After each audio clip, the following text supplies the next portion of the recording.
Long ago, in a quiet countryside village surrounded by rolling green hills, there lived a young man named Edward Whittaker. In his youth, Edward was the heart of every gathering, cheerful, full of life, always ready with a kind word or a clever story. His parents had raised him to believe that life's beauty lay in friendship and togetherness. But life, as it often does, tested Edward's spirit. At 20, he lost his closest friend to betrayal.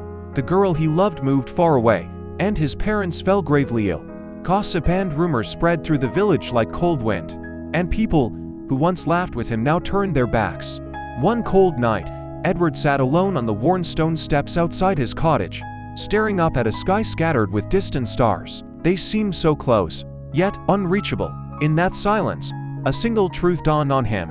If no one understands me, I must understand myself. The very next morning, Edward retreated from the village bustle. He stopped going to gatherings and market fairs, and people began to whisper, "Edward has lost his mind. Loneliness will destroy him." But Edward didn't listen.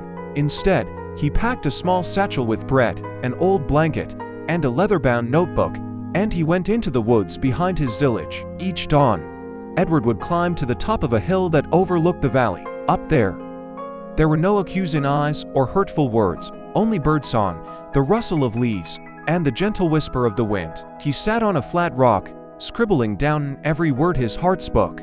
At first, his pages were filled with pain and regret, but soon, softer words emerged: hope, renewal, forgiveness. Months turned into seasons. Edward's notebooks grew thicker, filled with poetry, reflections, and dreams. He discovered that nature was his truest companion. The river was his friend when he wept. The dawn was his teacher when he doubted. And in the stillness of the night, the stars were the audience to his deepest prayers. One spring morning, as Edward sat beneath an old oak tree, a stranger approached, a young man named Thomas Lyle, who had come from the city seeking answers. "Edward Whittaker," Thomas asked, "I've heard of you. They say you live alone. Is that true?" Edward nodded, closing his notebook. "Yes, it is." Thomas sank down beside him and spoke with a quivering voice. "I'm lost, Edward. The city is so loud. There are people everywhere, but I feel emptier than ever." "How do you live without people?" Edward smiled, his eyes gentle. "Who told you I live without people? Look around. The trees, the birds, the river. They're my family now. But more than that, solitude helped me meet the only friend I'd neglected: myself." He took Thomas to a stream, its clear water rushing over smooth stones. "Sit here for a while," Edward said. "Let the water carry away your nose. Listen, you'll hear what your heart has wanted to say all along." Thomas did as he was told. At first, he felt foolish, listening to a stream, watching the clouds, but hours passed, and he felt something in him shift. A heavy weight he didn't know he was carrying began to lift. He picked up a stick and scratched words into the dirt, things he'd never told anyone, not even himself. When he returned to Edward, his eyes were clearer. "You were right," he said. "Solitude isn't loneliness. It's truth." Years went by. Many villagers, young and old, began to seek Edward's company.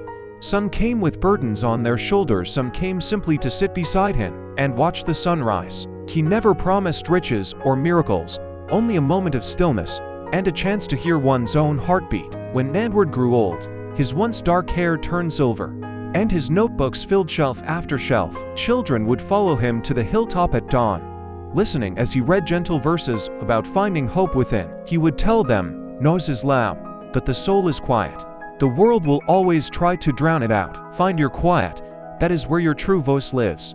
When his final days came, people from nearby villages gathered by his cottage. He was frail but peaceful. He asked Thomas, now grown with a family of his own, to sit by his side. "My bow," Edward whispered, "I've left you no gold or land, only these words.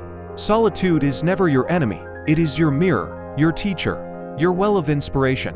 When life shouts, find your silence. There, you will find yourself."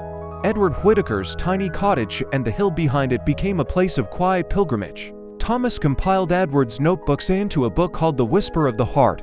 Generations after, villagers still walk that path to sit under the oak tree, notebooks in hand, listening to the wind, searching for their own inspiration found in solitude. Lessons from Edward's story. Solitude is not emptiness.